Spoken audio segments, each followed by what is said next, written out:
നമ്മൾ തിരിച്ചറിയണം ഏത് ആദർശങ്ങൾ തമ്മിലാണ് ബദറിൽ യുദ്ധമുണ്ടായിട്ടുള്ളത്. മക്കയിൽ ഉണ്ടായിരുന്ന മുശ്രിക്കുകളുടെ ആദർശം എന്താണ്? നബി സല്ലല്ലാഹു അലൈഹി വസല്ലമയുടെയും സഹാബത്തിന്റെയും ആദർശം എന്താണ്?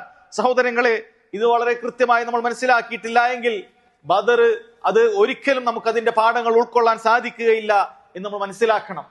നിങ്ങൾ അറിയുക, മക്കയിൽ ഉണ്ടായിരുന്ന മുശ്രിക്കുകൾ, അബൂലഹബും അബൂജഹലും അടങ്ങുന്ന മുശ്രിക്കുകളുടെ വിശ്വാസം എന്ന് പറയുന്നത് ആകാശഭൂമികളെല്ലാം പടച്ചത് അള്ളാഹു ആണെങ്കിലും അതിനെല്ലാം നിയന്ത്രിക്കുന്നത് അള്ളാഹു ആണെങ്കിലും കാബയുടെ നിയന്ത്രണം അള്ളാഹുവിന്റെ കയ്യിലാണെങ്കിലും അള്ളാഹുവിന്റെ അമ്പിയാക്കളായ ഇസ്മായിൽ നബിയും ഇബ്രാഹിം അലൈഹി സ്വലാത്തു വസ്സലാമും എല്ലാം അത് അള്ളാഹുവിന്റെ നബിമാരെന്ന് അംഗീകരിക്കുന്നുണ്ട് എങ്കിലും നമ്മൾ അള്ളാഹുലേക്ക് അടുക്കുന്നതിന് വേണ്ടി ഈ പറയുന്ന അമ്പിയാക്കളോട് നമ്മൾ തേടണം.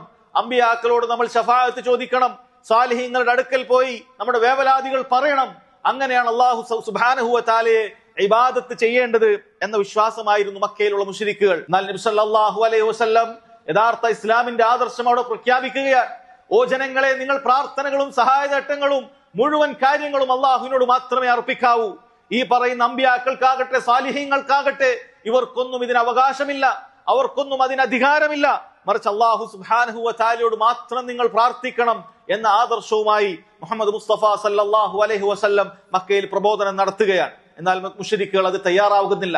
അവർ പറഞ്ഞു, ഞങ്ങളിതാ അള്ളാഹു അല്ലാത്ത ആളുകളോട് പ്രാർത്ഥിക്കുന്നത് അവരിൽ നിന്നും ശുപാർശ ലഭിക്കുന്നതിന് വേണ്ടിയിട്ടാണ്.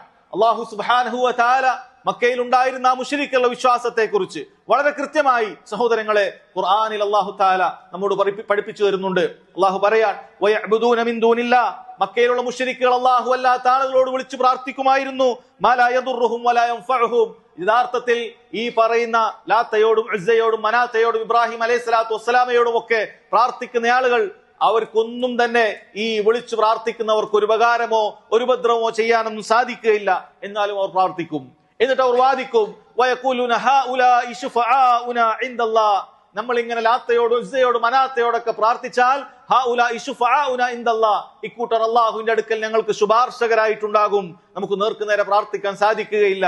ഈ പറയുന്ന സാലിഹീങ്ങൾ അടുക്കൽ പോയി വേവലാദികൾ പറഞ്ഞാൽ അവർ അല്ലാഹുവിന്റെ അടുക്കൽ ഞങ്ങൾക്ക് ശുപാർശ പറയും എന്ന് സഹോദരങ്ങളെ അല്ലാഹു സുബ്ഹാനഹു വ തആല പറയാൻ.